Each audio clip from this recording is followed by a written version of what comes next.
Hello friends, welcome to my channel. Friends, AP triple ఐటీకి సంబంధించి మనకి రిజల్ట్స్ వచ్చే వరకు మనం వెయిట్ చేయాలా, లేదంటే వేరే కాలేజ్లో ఈలోపు జాయిన్ అవ్వాలా అనే డౌట్ చాలామందికి ఉంది. అలాగే ఎన్సీసీ స్పోర్ట్స్ రిజల్ట్స్ ఎప్పుడు వస్తాయి, స్టడీ సర్టిఫికేట్స్ లేకపోతే ఏం చేయాలని అడుగుతున్నారు కదా. ఈ డౌట్స్ అన్ని వీడియోలో క్లియర్ చేస్తాను. వీడియోని అయితే ఎక్కడ స్కిప్ చేయకుండా వినండి.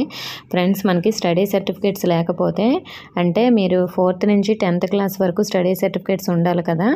సో మరి మీకు 4th కానీ 5th కానీ 6th కానీ ఇలా మనకి 3 ఇయర్స్లో ఏదో ఒక స్టడీ సర్టిఫికేట్ ఒక ఇయర్ది లేకపోతే పెద్దగా ప్రాబ్లం ఏంటి లేదండి.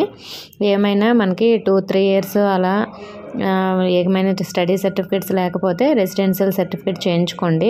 సో మీరు లోకల్ అని ప్రూఫ్ చేసుకోవడం కోసమే. సో మరి 1 సంవత్సరం స్టడీ సర్టిఫికేట్ లేనంత మాత్రాన పెద్దగా ఇబ్బంది ఏమీ ఉండదు, కాబట్టి ఎవరు కంగారు పడాల్సిన అవసరం లేదు. నెక్స్ట్, ఎన్సీసీ స్పోర్ట్స్ రిజల్ట్స్ ఎప్పుడు వస్తాయని అడుగుతున్నారు. ఫ్రెండ్స్, మనకి ఎన్సీసీ స్పోర్ట్స్ రిజల్ట్స్ అనేవి జనరల్ కేటగిరీతో 20వ తేదీన రావండి. సో ఇవైతే లేట్ అవుతాయి, ఎందుకంటే ఎన్సీసీ స్పోర్ట్స్ అనేవి మీ యొక్క డిపార్ట్మెంట్కి మీ సర్టిఫికేట్స్ పంపించి అవి కరెక్ట్గా ఎలిజిబులా, ఎంతవరకు ఎలిజిబుల్ అనేది వాళ్ళు చెక్ చేసుకొని ఇస్తారు. సో మరి మీ యొక్క సర్టిఫికేట్కి ప్రయారిటీ ఎంత ఉంటుంది ఏమిటి అనేది నేను నెక్స్ట్ ఒక వీడియో అయితే స్పెషల్గా చేస్తాను. సో అది తర్వాత చూడండి. ఇప్పుడు మరి రిజల్ట్స్ అయితే మనకి సెకండ్ పేజ్తో వస్తాయి. సెకండ్ పేజ్ ఎప్పుడు ఉండొచ్చు అంటే మనకి జూలైలో ఉంటుందండి. ఇది జూన్ కదా, జూన్ 20 రిజల్ట్స్ వస్తే కౌన్సిలింగ్ అంతా అయిపోతుంది కాబట్టి మనకి జూలైలో సెకండ్ పేజ్ అనేది ఉంటుంది. సో సెకండ్ పేజ్ రిజల్ట్స్ వచ్చేటప్పటికల్లా మనకి ఎన్సీసీ స్పోర్ట్స్ అనేవి వస్తాయి. డేట్ అంటే ప్రస్తుతానికి చెప్పలేము. నెక్స్ట్ మనకి రిజల్ట్స్ వచ్చే వరకు చాలామంది వెయిట్ చేయాలా, వేరే కాలేజీలో జాయిన్ అవ్వాలా. కాలేజ్ అనేది స్టార్ట్ అయిపోయింది కదా, ఇంటర్మీడియట్ ప్రైవేట్ కాలేజెస్.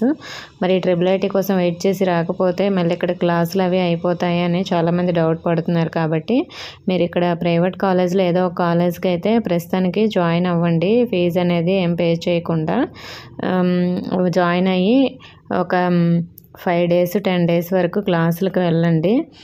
మీకు 20న రిజల్ట్స్ వచ్చేస్తాయి కాబట్టి ఆ రోజు వస్తే మీరు ట్రిపుల్ ఐటీకి వచ్చేయచ్చు, లేదంటే అక్కడే కంటిన్యూ చేయొచ్చు. ఈలోపు మీ క్లాసులు అనేవి మిస్ అవ్వకుండా కాలేజ్కి అయితే వెళ్ళండి.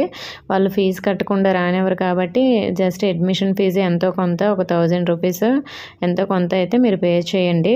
ఒకవేళ సీట్ వస్తే పోతే 1000 రూపాయలే కదా పోతుంది, తర్వాత మీరు ఫ్రీగా చదువుకునే అవకాశం ఉంటుంది. కాబట్టి ఒకవేళ సీట్ రాకపోతే మీకు కాలేజీలో క్లాసులు మిస్ అవ్వకుండా ఉంటారు కాబట్టి సో మరి ప్రస్తుతానికైతే కాలేజ్కి వెళ్ళండి. ఇప్పటి నుంచి అందరూ వెయిట్ చేసి ఉండిపోవద్దు, కొంతమందికి సీట్ రాదు కాబట్టి. ఓకే ఫ్రెండ్స్, ఇంకా ఏమైనా డౌట్స్ ఉంటే కామెంట్ చేయండి. ఇన్ఫర్మేషన్ వస్తే వీడియోని లైక్ చేసి మీ ఫ్రెండ్స్కి కూడా షేర్ చేయండి. మన ఛానల్ సబ్స్క్రైబ్ చేసుకుని థ్యాంక్ యూ ఫర్ వాచింగ్.